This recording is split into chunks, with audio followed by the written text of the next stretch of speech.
wiilasha Ocean Stars ayaa diyaargarowgii ugu dambeeyay ugu jira tartanka Jane Cup oo sanadkan ay ka qayb yihiin xulal ka qayb galaya koobkan. Caadiyan tartankan waxaa ciyaara xidigaha ka dhigay horyaalada dalkooda sida muuqata xulka qaranka Soomaaliya ayaa sanadkan bidhaaminaya hanan ciyaareed wanaagsan tii ay jirto in muddo ay tababar adag ku qaadanayaan xirada farsamada xiriirka kubadda cagta Soomaaliyeed ee garoonka jaamacadaha ee dhaca degmada Hodan.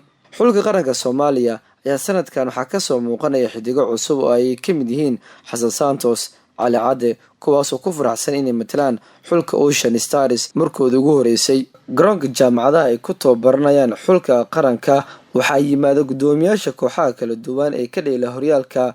booqashadan ku booqana garoonka jaamacadaha ay tababarka ku sameynayaan xulka waxaan ku aragnay guddoomiyaha kooxda horseed Korneel Maxamed Axmed tiktorka kaasoo ka warbixiyay diyaargarowga xulka iyo waxa laga fili karo sanadkan. Goal FM oo mar walba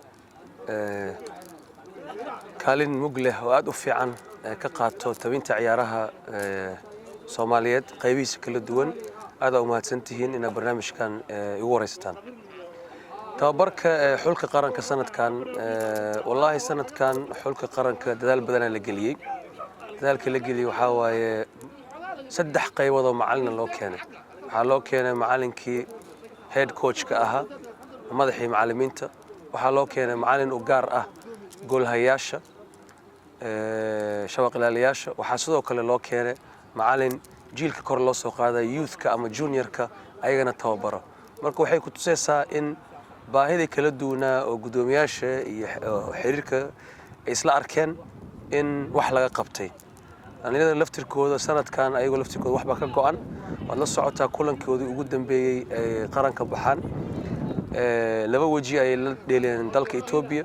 mar waa laga badiyay wajiga labaad way badiyeen. kulan kale waxay la dheeleen dalka Hiil Walaal Djibouti waana ka badinay. marka waxaan rajaynaynaa sanadkan in horumarka saas u socon doono insha Allah. oo ku rajaynahay hadda halkan waxaan ku joognaa dhowr guddoomiye waxayna ku tusaysaa sababta aan galabtii saacadan u imaanay tababarka asoo gabagaba ah maalmihii ugu dambeeyay inta safrin maalinka Sabtida aan u imaanayna waxa waaye inaan si aad u dhow ula socono hawshooda dhaqdhaqaaqooda step by step aan ula socono. marka waa ku rajaynahay insha Allah hadii Ilaahay idmo. xulka ayaa lagu wadaa inay ka baxaan magaalada Muqdisho maalin Sabtida ay taariikhdu ku beegan tahay 20 bishan sida la qorsheenayo iyagoo la dheeli doona xulka Uganda ciyaar laba waji leh taasoo ka dhigan in home iyo away ay wada ciyaari doonaan.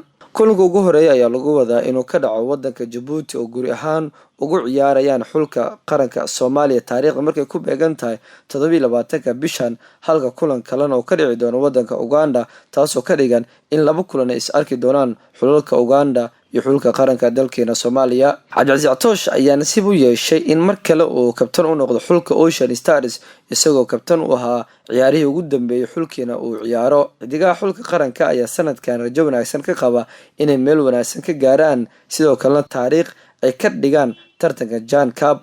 waa kuwan qaar ka mid ah ciyaartooyda xulka oo dareenkooda ka hadlaya.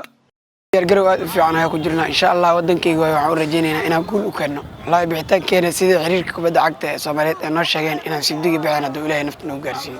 wallahi mar walba waan rajo weynahay mar walba aan shaqada ku jirnana waxaan jecelnahay inaan ka mari dhalno aan wadankan wax u qaban. wallahi aad ayaa ugu faraxsanahay way kala darajo sareysa marka hogaamiyada iyo marka ciyaaryahan tahay. insha Allah waxaan rajaynaynaa inaan guul fiican ugu soo laabano wadankan annagoo caafimaad qabnana aan wadankan ka tagno.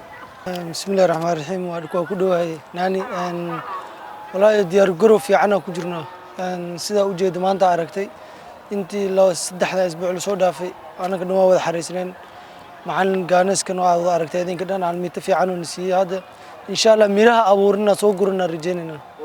wallahi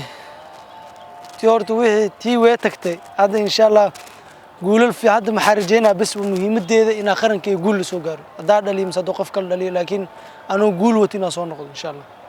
wallahi zaida farxad zaid waay hadda hamigii ugu weynaa maxay dina qaranka waa weyn baxo hadda Ilaahay oo ii sahal inta xamar joogay insha Allah guula u jeedna insha Allah. waa diyaargarow aad u fiican sida u jeedo macallin Gaanesa noo joogo sidii oo tababarkii oo maaragtay xulka Yurub camal tababarkooda u nasiyo sanadkan naaniyo waxaan rajaynaynaa inaan xulka qaranka guul adag aan soo gaarsiiyo saaxiibadeeda qaaliga aan ku wada tirsanahay sida Mustafa Nakuja Faisal Ahmed Faisal Xaansha Daawud Cabdullaahi Tubaal insha Allah waxaan rajaynaynaa inaan soo guuleysano wallahi waa fahmi kartaa ciyaaryahan hadduu qaranka maqan yahay maaragtay oo qaranka laga tagay waa ciyaaryahan hoos u dhacay balse haddii qaranka laga wacna kulay waa ciyaaryahan soo dadaalo recovery soo sameeyay anna recovery badan soo sameeyay dhaawac ugu maqnaay iyo maaragtay waxyaalo siyaabo kale balse hadda waxa hadda ay ku muuqata in performance-iga uu sareeyo oo maaragtay macalinka isoo xishto